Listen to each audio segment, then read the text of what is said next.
दोस्तों, हमारी कहानी चल रही थी गुस्सैल पति की मासूम पत्नी। ये कहानी का पार्ट 2 है। पार्ट 1 में हम लोगों ने क्या क्या पढ़ा था उसका छोटा सा समरी हम लोग देख लेते हैं। पूजा अपनी शादी वाले दिन ही भाग गई, जिससे दोनों परिवारों की इज्जत संकट में पड़ गई। हालात संभालने के लिए उसकी मासूम और भोली छोटी बहन साक्षी की शादी गुस्सैल और 13 साल बड़े आरव से करवा दी गई। आरव इस फैसले से बेहद नाराज था, जबकि साक्षी डरी सहमी नई जिंदगी में कदम रख रही थी। विदाई से लेकर ससुराल तक उसकी मासूमियत सबका दिल जीतती रही। अब सवाल ये था कि क्या साक्षी की सादगी आरव के सख्त दिल को पिघला पाएगी, या यह रिश्ता सिर्फ एक मजबूरी बन के रह जाएगा। अब कहानी में आगे। आरव की नज़रें साक्षी का पीछा करते करते बालकनी तक चली गई। साक्षी तौलिया सुखाने के लिए डालकर वापस कमरे में आई और आकर आरव के सामने खड़ी हो गई। तभी जैसे आरव को होश आया, उसे खुद पर ही गुस्सा आ गया। क्या हुआ? यहाँ क्यों खड़ी हो? साक्षी कुछ पल उसे देखती रही, फिर धीरे से बोली, मैं आपसे कुछ पूछूं? आरव ने हल्के में सिर हिलाकर हाँ कहा। मेरे पापा कहाँ हैं? आपने कहा था कि आप। साक्षी अभी बात पूरी कर पाती उससे पहले ही आरव बोल पड़ा, वो कल तुमसे मिलने आएंगे। सच? खुशी से कहते हुए साक्षी ने तुरंत आरव का हाथ पकड़ लिया। आरव ने अपने हाथ को उसकी पकड़ से छुड़ाते हुए कहा, जाओ, अब जाकर सो जाओ। साक्षी ने खुशी खुशी सिर हिलाया और जाकर आरव के बगल में अपना तकिया ठीक करने लगी। तुम यहाँ सोओगी? हाँ, क्यों? क्या हुआ? साक्षी ने हैरानी से पूछा। सोफे पर सो जाओ। आरव ने सामने पड़े सोफे की ओर इशारा करते हुए कहा। आरव कुछ क्षण उसे देखता रहा। वह अभी भी सिर झुकाए चुपचाप बैठी थी। क्या हुआ? आरव ने पूछा। सोफे पर मैं नहीं सो सकती। क्यों? मुझे सोते हुए हाथ पैर मारने की आदत है, मैं गिर जाऊंगी। यह कहकर उसने मासूमियत भरा चेहरा बनाकर ऊपर देखा। आरव एक बार फिर उसकी मासूमियत में खो गया। ऐसा लग रहा था जैसे सचमुच उसे इस बात का बहुत दुख हो कि उसे सोफे पर सोने के लिए कहा गया है। उसकी आंखों में साफ निराशा दिखाई दे रही थी। तुम यहाँ सोओगी? तुम्हें अजीब नहीं लगेगा मेरे साथ? आरव ने पूछा। लगेगा, लेकिन मुझे यहीं सोना पड़ेगा। क्यों? पति तो आप मेरे और पति पत्नी एक ही बिस्तर पर सोते हैं ना? उसने पूरी मासूमियत के साथ कहा। साक्षी की बात सुनकर आरव के होठों पर हल्की मुस्कान आ गई। ठीक है, सो जाओ, लेकिन थोड़ा दूर रहना। साक्षी ने खुशी से सिर हिलाया और थोड़ी दूरी पर तकिया रखकर लेट गई। आरव ने उसे सिर से लेकर पैर तक देखा। उसने क्रॉप टॉप में वो सचमुच 16-17 साल की लड़की जैसी लग रही थी। वह थोड़ा झुका, कंबल उठाया और उसकी पूरी देह को ढकते हुए बोला, ठंड है। साक्षी ने दोनों हाथों से कंबल को कस के पकड़ लिया और आंखें बंद कर ली। कुछ ही देर में उसे नींद आ गई। आरव भी मोबाइल पर कुछ काम करते करते सो गया। उसे अपने बिस्तर पर एक अलग ही खुशबू महसूस हो रही थी। रात के किसी पहल उसे महसूस हुआ कि किसी ने उसके सीने पर हाथ रखा है। उसने आंखें खोली और अपने सीने पर रखा हाथ देखा। वह साक्षी का हाथ था। वह उसकी ओर मुड़ा ही था कि उसकी नाक साक्षी की नाक से टकरा गई। साक्षी अपना तकिया छोड़कर आरव के तकिए पर सिर रखकर सो रही थी। कमरे की लाइट बंद थी, लेकिन इतनी रोशनी जरूर थी कि वह उसे साफ देख सके।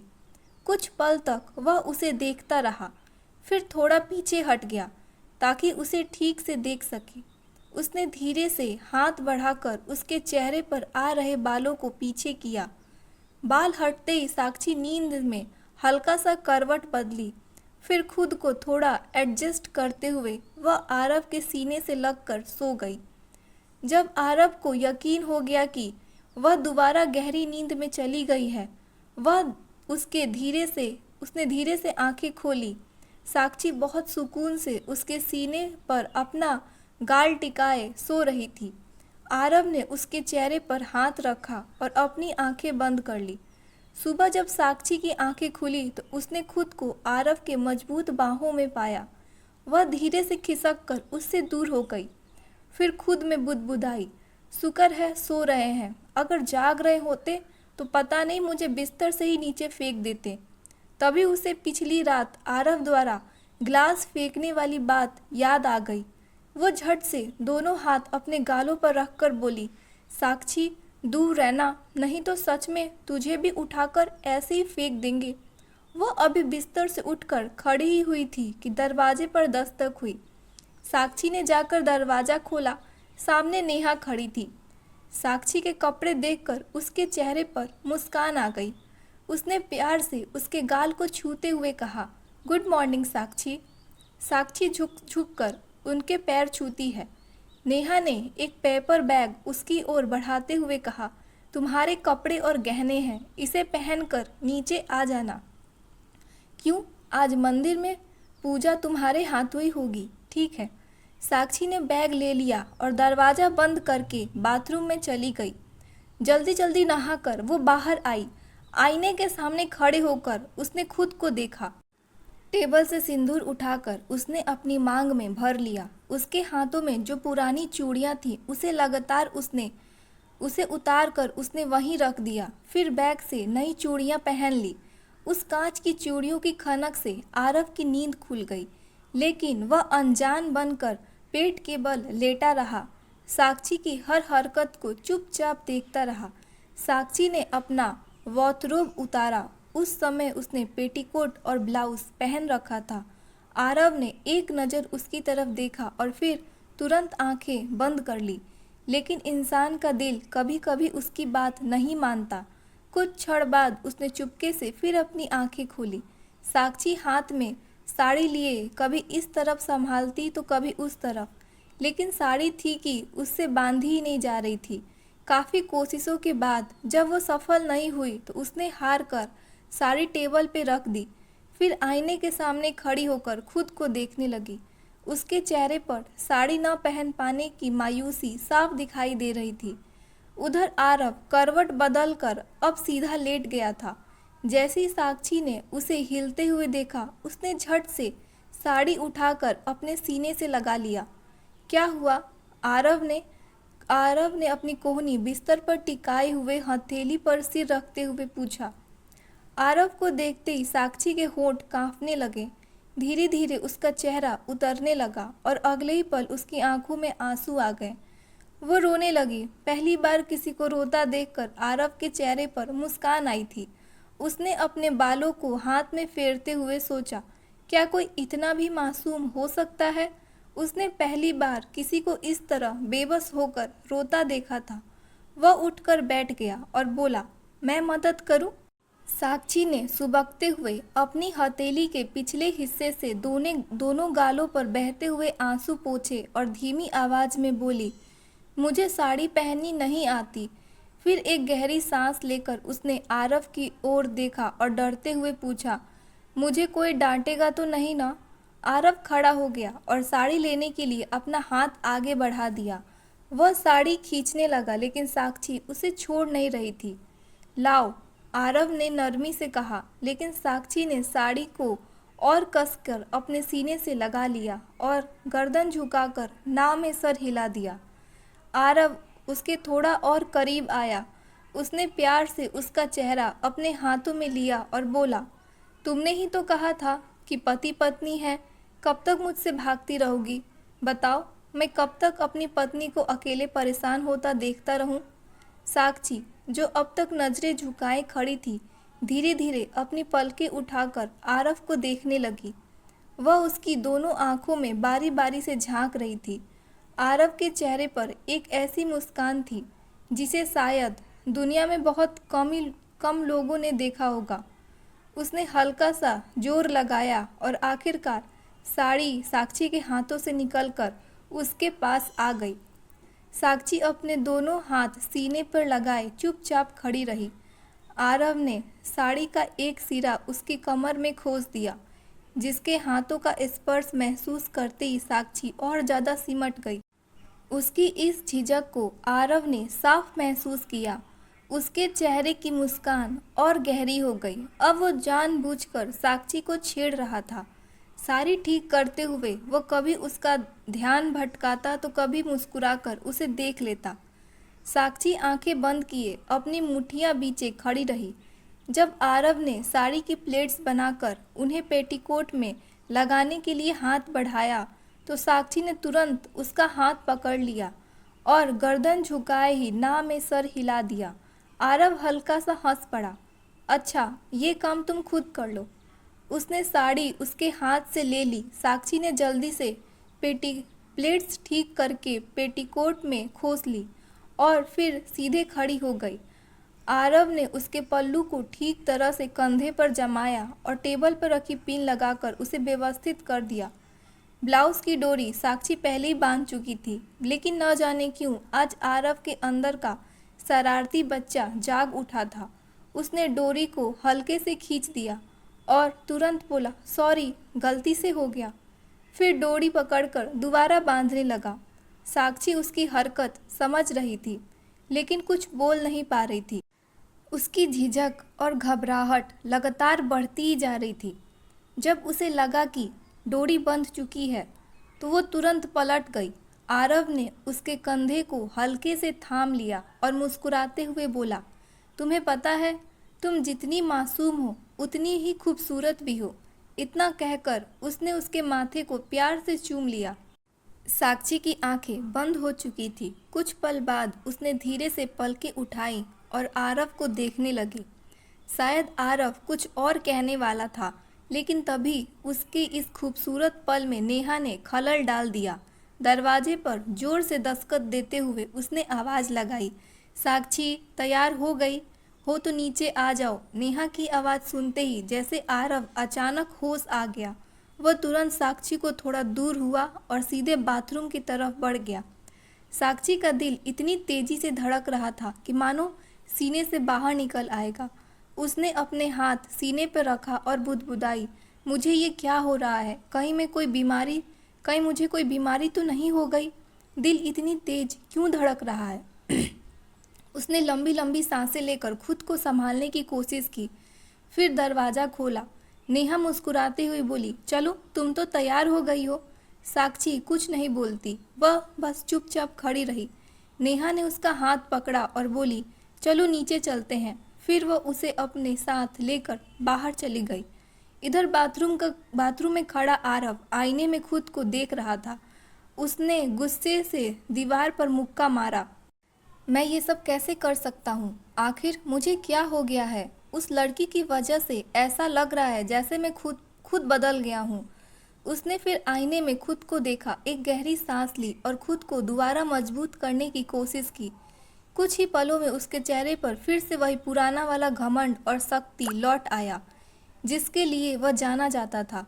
वह तैयार होकर टाई बांधने लगा। कोट पहनकर जैसे ही उसने अपना मोबाइल उठाया, उसके कानों में भजन की मधुर आवाज़ पड़ी।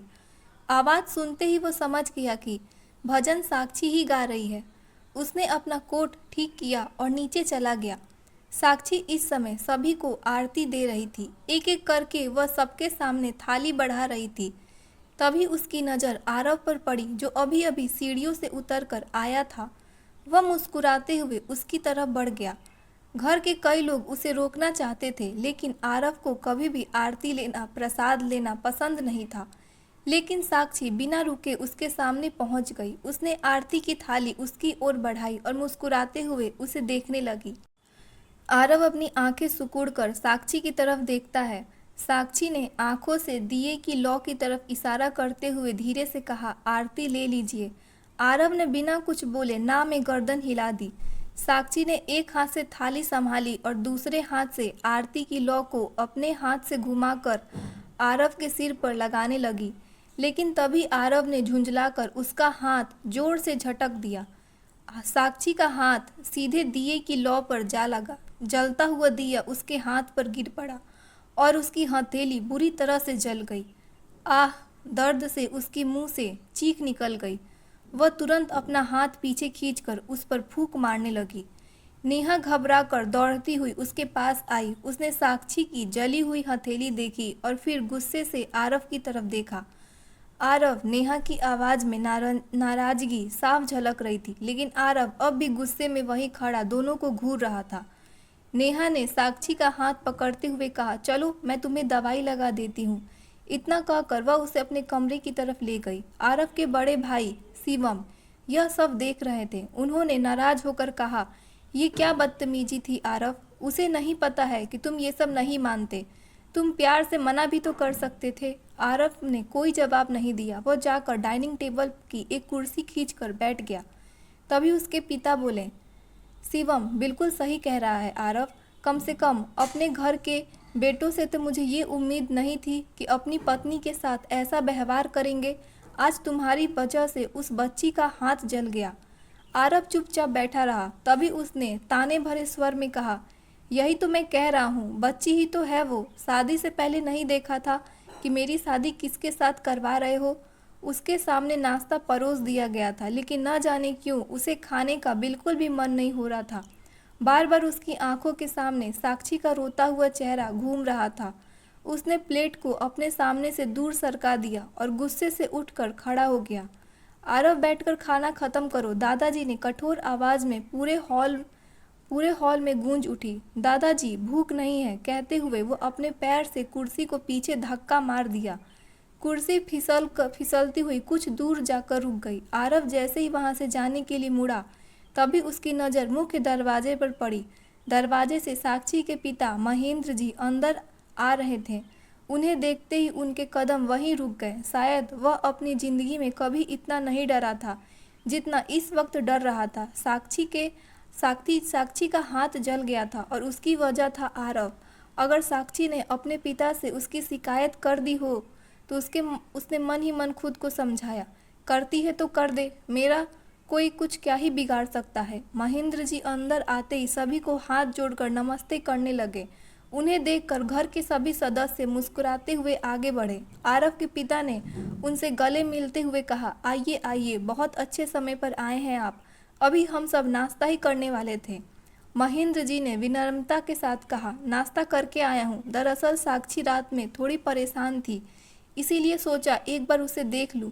अरे आपकी बेटी है, जब चाहे तब आ सकते हैं, उन्होंने मुस्कुराते हुए कहा और फिर अपनी छोटी बहू से बोले, बेटा जरा नेहा के कमरे से साक्षी को बुला लाओ। पिंकी आरव के छोटे भाई अरविंद की पत्नी थी। कुछ ही देर में सभी लोग डाइनिंग टेबल छोड़कर हॉल में आकर बैठ गए। उधर नेहा साक्षी के हाथ में दवाई लगा रही थी। वह प्यार से समझाते हुए बोली, साक्षी, आरव भगवान, पूजा पाठ, आरती या प्रसाद में बिल्कुल भी विश्वास नहीं करता, इसीलिए आज के बाद उसके सामने ये सब मत करना। साक्षी चुपचाप सुबक रही थी। उसने धीरे से ना में सिर हिलाया। नेहा ने उसके चेहरे को देखते हुए पूछा, बहुत दर्द हो रहा है क्या?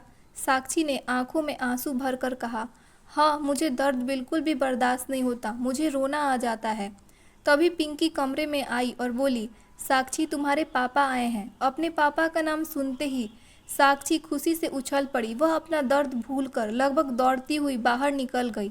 साक्षी के जाते ही नेहा ने पिंकी को रोकते हुए कहा, पिंकी, साक्षी उम्र में भले ही तुमसे छोटी हो, लेकिन वो अरविंद के बड़े भाई की पत्नी है, तुम उसे नाम लेकर नहीं बुला सकती। पिंकी ने भोला सा चेहरा बनाकर बोली, लेकिन वो मुझसे छोटी है। नेहा मुस्कुराई, छोटी है लेकिन तुम्हारी जेठानी भी है, ठीक है, पिंकी ने मुस्कुराते हुए जवाब दिया। हॉल में इस वक्त सभी लोग आपस में बातचीत कर रहे थे। शादी इतनी जल्दी में हुई थी कि दोनों परिवार एक दूसरे को ठीक से जान भी नहीं पाए थे। सभी लोग एक दूसरे के काम, परिवार और रहन सहन के बारे में बातें कर रहे थे। शिवम के कहने पर आरव भी वहीं पर बैठ गया। तभी साक्षी नेहा और पिंकी के साथ कमरे से बाहर आई। अपने पिता को देखते ही उसके चेहरे पर चमक आ गई।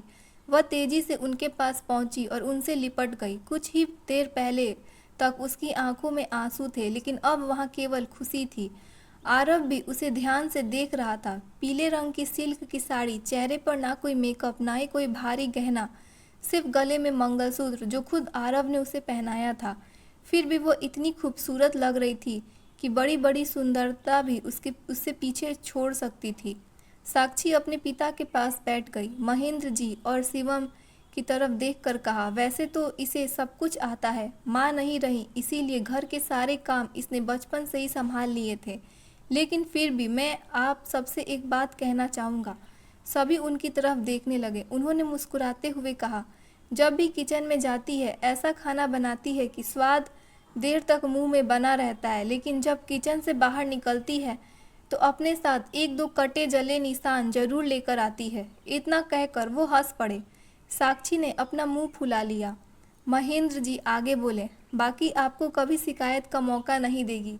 रिश्ते निभाना, सबको प्यार देना और परिवार को साथ लेकर चलना इसे अच्छी तरह आता है। मुझे उम्मीद है कि जैसे ये एक अच्छी बेटी बनकर रही है वैसे ही एक अच्छी बहू भी बनेगी। आरव के पिता मुस्कुराए। हमें अपने घर के लिए सिर्फ एक अच्छी बहू चाहिए थी। आपकी बातों से लग रहा है कि वो हमें मिल चुकी है। बाकी घर के कामों के लिए हमारे यहाँ नौकर चाकर मौजूद हैं। महेंद्र जी की आंखें हल्की नम हो गई। उन्होंने संकोच में कहा, एक और विनती है आप सबसे। सब कुछ इतनी जल्दी में हुआ कि साक्षी खुद को शादी के लिए मानसिक रूप से तैयार नहीं कर पाई। मैं कुछ दिनों तक बीच बीच में उससे मिलने आता रहूँगा। वे अपनी बात पूरी कर पाते उससे पहले ही शिवम ने मुस्कुराकर कहा, हम आपकी भावना समझ सकते हैं। मेरी भी 2 बहनें हैं, शादी हो चुकी है। हम तो 5 भाई बहन थे, फिर भी उनके जाने के बाद घर सूना सूना लग रहा था। साक्षी तो आपकी इकलौती बेटी है, उसके जाने के बाद आपका घर कितना खाली हो गया होगा, ये हम सब अच्छी तरह से समझ सकते हैं। महेंद्र जी की आंखें भर आईं। शादी चाहे जल्दबाजी में हुई हो या फिर आरव के गुस्से के बारे में सुनकर वे भीतर ही भीतर डरे हुए थे, लेकिन इस परिवार की समझदारी, अपनापन और प्यार देखकर उनके मन को बहुत सुकून मिला। उन्हें लगा कि उनकी बेटी को सही परिवार मिल गया है, एक ऐसा परिवार जो उसे अपना लेगा। कुछ देर बाद बेटी से मिलकर महेंद्र जी वापस घर लौट आए। आरव अपने ऑफिस पहुंच गया था, लेकिन आज उसका मन बिल्कुल भी काम में नहीं लग रहा था। बार बार उसकी आंखों के सामने साक्षी के जले हुए हाथ आ रहे थे। उसे खुद पर भी गुस्सा आ रहा था कि काश मैं साफ कह देता कि उसे इन सब रस्मों और परंपराओं को नहीं मानता, लेकिन क्या ज़रूरत थी उसके हाथ को इतनी बेरहमी से झटकने की। इन्हीं ख्यालों में उलझा हुआ वह अपना लंच भी नहीं कर पाया। उसका असिस्टेंट हमेशा की तरह लंच बॉक्स लेकर आया, लेकिन वह वैसे का वैसा ही रखा का रखा रह गया। उधर घर में साक्षी सभी के साथ बैठे बातें कर रही थी। दीवारों पर लगी बच्चों की तस्वीरों को देखकर उसने मुस्कुराते हुए कहा, घर में इतने सारे बच्चों की तस्वीरें हैं, लेकिन मुझे तो अभी तक एक भी बच्चा दिखाई नहीं दिया, सब कहाँ हैं? उसकी बात सुनकर सभी एक दूसरे की तरफ देखने लगे। नेहा मुस्कुराई और एक तस्वीर की तरफ इशारा करते हुए बोली, ये दोनों मेरे बेटे हैं। फिर दूसरी तस्वीर की तरफ देखकर, ये दोनों पिंकी के बच्चे हैं। साक्षी की नज़र अब एक ऐसे तस्वीर पर जाकर रुकी जो बाकी तस्वीरों के बीचों बीच में लगी हुई थी। उस तस्वीरों में एक खूबसूरत लड़का और एक लड़की दूसरे के गले लगे हुए खड़े थे। तस्वीर की ओर इशारा करते हुए साक्षी ने पूछा, और ये तस्वीर किसकी है? उसके सवाल के साथ नेहा और पिंकी के चेहरे का रंग बदल गया। दोनों ने एक दूसरे को देखा और फिर सामने बैठी सावित्री जी और दादी माँ की तरफ नज़र घुमा दी। साक्षी थोड़ा घबरा गई। क्या हुआ? मैंने कुछ गलत पूछ लिया क्या? नहीं बेटा, सावित्री जी ने शांत स्वर में कहा, तुमने कुछ भी गलत नहीं पूछा। ये तस्वीर आरव की पहले पत्नी की है। साक्षी के चेहरे पर मुस्कान एक पल के लिए गायब हो गई। पहली पत्नी? उसने अविश्वास से पूछा, मतलब आरव जी की पहले शादी हो चुकी है? सावित्री जी ने धीरे से सिर में हाँ में सिर हिला दिया। साक्षी की धड़कनें तेज हो गईं और वो अब कहाँ है? इस बार नेहा ने साक्षी का हाथ अपने हाथ में लेकर कहा, साक्षी, जो मैं तुम्हें बताने जा रही हूँ उसे ध्यान से सुनना। साक्षी ने चुपचाप हाँ में सिर हिला दिया। नेहा ने कहना शुरू किया, लगभग 6 साल पहले आरव की शादी रंभा नाम की लड़की से हुई थी। वह हमारे बहुत करीबी परिवार की बेटी थी, लेकिन शादी के बाद से ही दोनों के बीच में कभी अच्छी नहीं बनी। छोटी छोटी बातों पर उनके बीच बहस और झगड़े होने लगे थे। वह कुछ पल रुकी और फिर बोली, एक दिन में ही तुमने देख लिया होगा कि आरव कितना गुस्सैल स्वभाव का है। दूसरी तरफ रंभा भी किसी से कम नहीं थी। बच्चों को जन्म से पहले ही वह ज़्यादातर समय अपने मायके में रहने लगी थी। बच्चों पर भी उसका ध्यान ज़्यादा नहीं रहता था। दोनों बच्चों की परवरिश घर की बाकी लोगों ने मिलकर की। साक्षी चुपचाप सब सुन रही थी। इन्हीं सब बातों को लेकर एक दिन आरव और रंभा के बीच बहुत बड़ा झगड़ा हुआ। गुस्से में आरव ने तलाक की बात कह दी। जवाब में रंभा ने भी घर छोड़कर चली गई। बात इतनी बढ़ गई कि आखिरकार दोनों का तलाक हो ही गया। साक्षी की नज़रें जमीन पर टिक गई। उसका मन जैसे शून्य हो चुका था। तभी सावित्री जी ने गहरी सांस लेते हुए कहा, सच तो ये है बेटा कि इस शादी के लिए आरव की सबसे बड़ी शर्त यह थी कि उसे अपने बच्चों की कस्टडी बनाए रखने के लिए एक पत्नी चाहिए थी। साक्षी ने धीरे से सिर उठाया। हम तुम्हें किसी भी तरह के धोखे में नहीं रखना चाहते थे। ये सारी बातें पूजा के पिताजी महेंद्र जी को पहले से ही पता थी। साक्षी कुछ नहीं बोली। कुछ देर बाद उसने धीमे स्वर में पूछा, और बच्चे कहाँ हैं? अपनी दोनों बड़ी बहनों के पास, सावित्री जी ने जवाब दिया। साक्षी ने हैरानी से उनकी तरफ देखा। सावित्री जी मुस्कुराई। मेरे कुल में 5 बच्चे हैं। 3 बेटों से तो तुम मिल चुकी हो, आरव, शिवम और अरविंद, और उनकी 2 बेटियां हैं, और मेरी बड़ी 2 बेटियां हैं, गीता और रीता। दोनों यहीं पास में रहती हैं। शादी में वो भी आई थी। बच्चे जिद करके उनके साथ चले गए क्योंकि कल गीता की बेटी का जन्मदिन है। जब हम वहाँ जाएंगे तब बच्चों को भी वापस ले आएंगे। नेहा ने साक्षी का हाथ दबाया। मुझे पता है तुम्हारे लिए ये सब बहुत बड़ा झटका है। साक्षी की आंखें भर आई। नेहा आगे बोली, लेकिन यकीन मानो, हम तुमसे कुछ भी छुपाना नहीं चाहते थे। बच्चे बहुत प्यारे हैं। अगर तुम उन्हें अपना प्यार दोगी तो वो भी तुम्हें पूरे दिल से अपना लेंगे। साक्षी ने बस हल्के में सिर हिला दिया। पिछले 2 दिनों से उसकी ज़िंदगी पूरी तरह से बदल चुकी थी। कल तक वो अपनी बड़ी बहन पूजा की शादी के लिए तैयारियों में व्यस्त थी। फिर एक ही रात में उसकी अपनी शादी हो गई। आज उसे पता चला कि उसके पति पहले से ही शादीशुदा रह चुका है, और यह भी मालूम हुआ कि उसके 2 बच्चे भी हैं। उसे समझ ही नहीं आ रहा था कि ज़िंदगी उसे आगे और कौन कौन से झटके देने वाली है। शाम को आरव आज समान दिनों से पहले ही घर लौट आया। घर पहुंचते ही वह सीधे अपने कमरे में चला गया, लेकिन वहां साक्षी नहीं थी। वह फ्रेश होकर नीचे हॉल में आ गया। घर के सभी लोग अपने अपने कामों में लगे हुए थे। उसका मन बार बार साक्षी के बारे में पूछने का कर रहा था, लेकिन सुबह उसने खुद उसे डांट कर भेजा था। अब वो किस मुंह से किसी से पूछता। वह चुपचाप सोफे पर बैठ गया। कभी मोबाइल देखता तो कभी इधर उधर नजरें घुमा लेता। तभी नेहा आकर उसके बगल में बैठ गई। आज बहुत जल्दी आ गए? आरव ने बिना उसकी तरफ देखे कहा। क्यों, तुम्हें कोई परेशानी है मेरे जल्दी आने से? मुझे क्यों परेशानी होगी? नेहा हंस पड़ी। तुम्हारी मर्जी, जल्दी आओ या देर से, कौन सा मेरे करोड़ों का बिजनेस तुम संभाल रहे हो? आरव ने उसे घूरा। तो फिर जाकर अपने पति को परेशान करो, यहाँ मुझे क्यों डिस्टर्ब कर रही हो? नेहा ने आंखें टेढ़ी की। आरव वह तुरंत मुस्कुरा पड़ा। यार, मुझ पर भाभी होने का रौब मत झाड़ा करो। पहले मेरी दोस्त थी, दोस्त की तरह ही रहा करो। यह कहकर अपने मोबाइल की तरफ देखने लगा और फिर सोफे से टिकाकर आंखें बंद कर ली। नेहा ने गौर से उसे देखा। क्या बात है, परेशान लग रहे हो? आरव ने सिर हिलाकर नहीं कहा। नेहा कुछ पल चुप रही, फिर बोली, आज हमने साक्षी के बच्चों के बारे में सब कुछ बता दिया। आरव की बंद आंखें अचानक खुल गई। वह तुरंत सीधा होकर बैठ गया। क्या कहा तुमने? साक्षी को हनी और बनी के बारे में सब कुछ बता दिया? कुछ पल के लिए आरव बिल्कुल खामोश रह गया, फिर बोला, उसने क्या कहा? कुछ खास नहीं, बस बच्चों से मिलने के लिए इच्छा जताई। आरव ने राहत की सांस ली। ठीक है, जन्मदिन वाले मिलवा देंगे। नेहा ने सिर हिलाया। नहीं, वो तो पहले ही जा चुकी है। आरव की भौवें सिकुड़ गई। मतलब? मम्मी जी और साक्षी दोनों पास वाले आइसक्रीम पार्लर गए हैं। वहीं सभी बच्चे आने वाले हैं, इसीलिए सबकी मुलाकात वहीं होगी। नेहा की बात सुनते ही आरव ने आंखें बंद कर ली, फिर सिर झटकते हुए बोला, हे भगवान, मेरी जिंदगी भी ना। नेहा हंस पड़ी। इतनी चिंता मत करो, साक्षी बहुत अच्छी लड़की है। मुझे पूरा भरोसा है कि वह बच्चों को बहुत प्यार देगी। आरव ने तुरंत उसकी बात काट दी। तुम सच में पागल हो गई हो क्या नेहा? नेहा हैरानी से उसे देखने लगी। आरव बोला, वो सिर्फ 20 साल की लड़की है और मेरे बच्चे 5 साल के हैं। आखिर एक 20 साल की लड़की 20 साल की लड़की से सब लोग इतनी उम्मीदें कैसे लगा सकते हैं? नेहा मुस्कुराई। जब किसी लड़की को किसी बच्चे की माँ कहा जाता है ना, तो उसके दिल में अपने आप ममता जागने लगती है।